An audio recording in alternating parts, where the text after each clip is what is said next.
Alors Luc Thériault, session parlementaire quand même un peu particulière, surtout de la façon dont ça s'est terminé, mais de façon globale, est-ce que c'est une session qu'on peut qualifier de décevante parce que les travaux ont été bloqués longtemps? Bon, il faut voir plusieurs choses.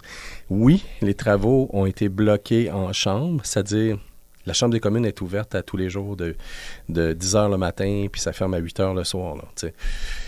Là, à cause justement d'un scandale où les libéraux ont décidé de jamais déposer les documents qu'on demandait. Bon, OK. À partir du moment où on sait qu'ils ne les déposeront pas, on aurait dû envoyer ça, et nous, on était pour ça, l'envoyer au comité là, de la procédure qui aurait pu mettre en place une sanction. Là. Et la sanction, ça aurait pu être justement un vote de confiance. Or, ceux qui ont saboté leur propre motion de question de privilège, c'est les conservateurs qui sont allés faire un sous-amendement à leur amendement, à leur motion. Un amendement à leur motion, un sous-amendement à leur motion, ça veut dire qu'on pourrait en parler jusqu'à l'élection prochaine, tu sais. Donc, il y a quelque chose qui ne marche pas dans leur stratégie, mais je pense qu'ils ne voulaient pas plus que personne d'élection pour l'instant. Mais on est habitué avec leur stratégie hypocrite, là, notamment sur la gestion de l'offre. Et quand je demandais si la session était décevante, c'est parce qu'il y avait des projets de loi sur la table, entre autres même trois, du Bloc québécois. On parle un dossier qui vous tient à cœur, l'aide médicale à mourir. Il y a également l'extraction des pensions de vieillesse et la gestion de l'offre. Le projet de loi pour retirer l'exemption religieuse aussi.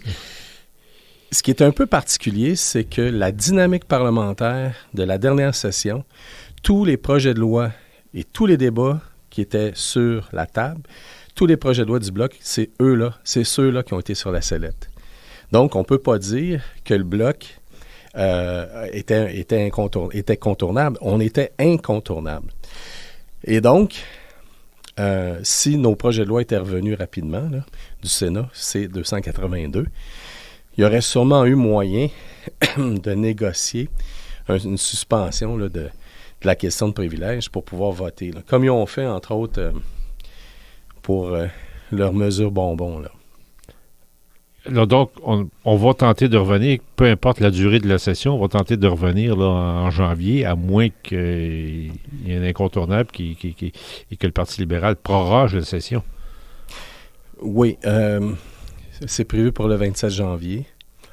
Le projet de loi sur la gestion de l'offre, je ne peux pas croire que les sénateurs vont encore le retarder jusqu'en octobre ou jusqu'au budget. C'est quasi impossible. Là. Je veux dire, en dedans d'une semaine, ce projet de loi-là aurait dû être voté. Alors, quand ils vont revenir en février, s'ils sont de bonne foi, ce que je ne crois pas, parce que c'est drôle, hein?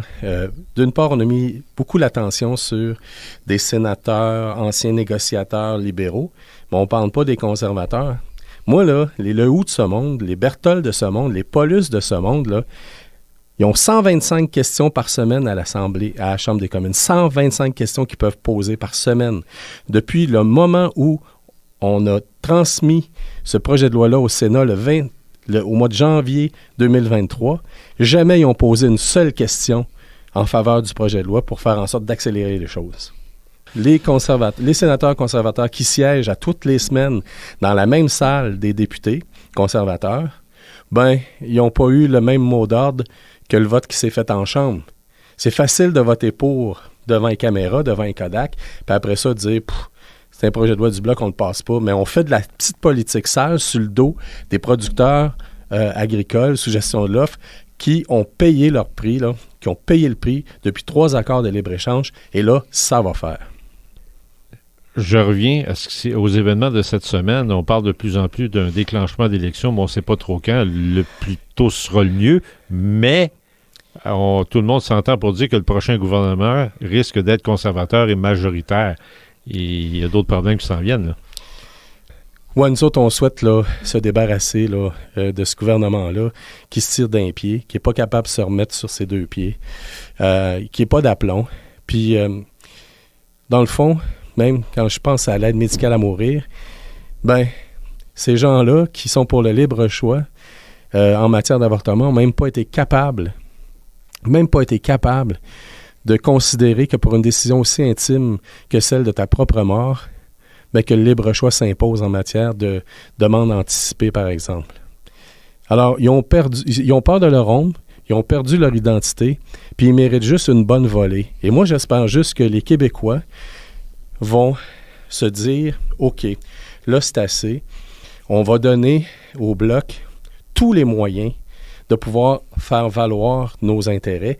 Si on avait autant de questions que les conservateurs en avaient à la dernière session, il y a des ministres qui auraient plié genoux en tabarouette, notamment au niveau des aînés.